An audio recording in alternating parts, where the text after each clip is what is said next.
গাজায় কাগজে কলমে যুদ্ধবিরতি কার্যকর হলেও এর পরিপূর্ণ সুফল পাচ্ছে না যুদ্ধবিধ্বস্ত উপত্যকাটির লাখ লাখ বাস্তুচ্যুত বাসিন্দা।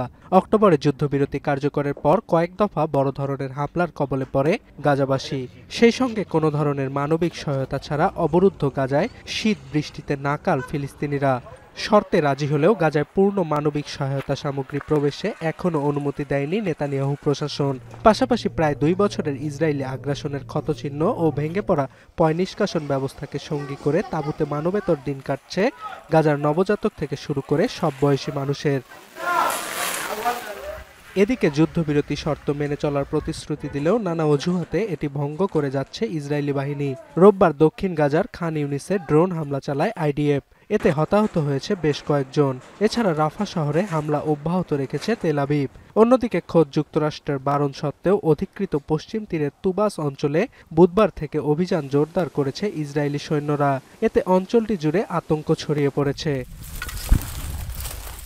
গাজার ভঙ্গুর যুদ্ধবিরতি নিয়ে এরই মধ্যে সরব আন্তর্জাতিক সম্প্রদায়। শনিবার লন্ডনের রাস্তায় ফিলিস্তিনের পতাকা ও যুদ্ধবিরতির নানা প্লাকার্ড হাতে রাস্তায় নামে প্রায় 10,000 ফিলিস্তিনপন্থী।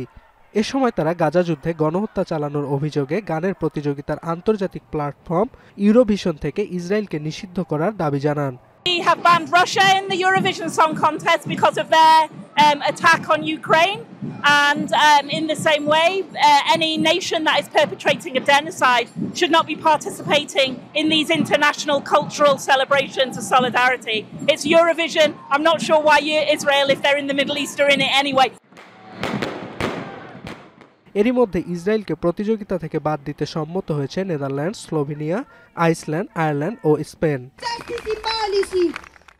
শুধু লন্ডন নয়, গাজাবাসীর প্রতি সমর্থন জানিয়ে বিক্ষোভ হয়েছে ইতালির রোমেও।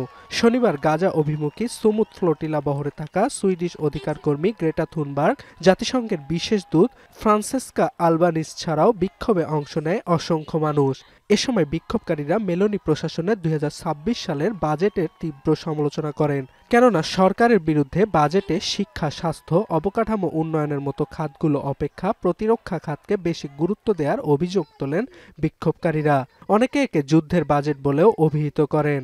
Italy is one of the most complicit countries in this genocide when it comes to financial, military, political and social support to Israel while they are conducting massacres, ecocide, genocide, everything you can think of.